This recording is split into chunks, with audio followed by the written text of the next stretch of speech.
Британија се соочува со нова сериозна закана. Станува збор за добро организиран екстремно десничарски тероризам.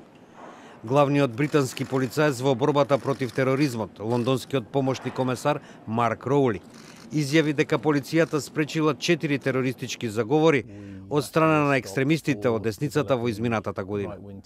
Според него, оваа закана е посериозна и поголема отколку што може да свати јавноста.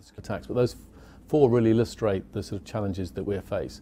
And this is because there's now an organised right-wing terrorist element.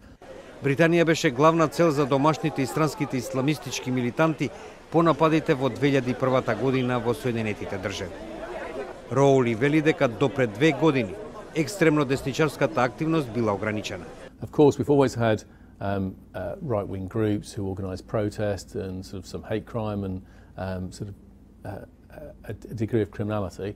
We found occasionally in the past had lone actors committing right-wing terror acts. Лани во Британија имаше 5 напади од страна на милитанти, вклучувајќи го и оној што го изврши еден човек кој со комбе удри во верници пред една џамија во Лондон.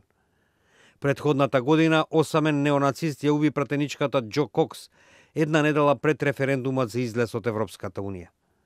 Разузнавачката агенција МИ-5 сега е вклучена во истражувањето на екстремната десница и предупреди дека британските групи бараат врски со меѓународните екстремисти. Како илустрација за застрашувачкиот степен на заканата со која се соочува Британија, Роули посочува дека во моментов има 600 истраги за тероризам кои вклучуваат повеќе од 3000 осомничени лица.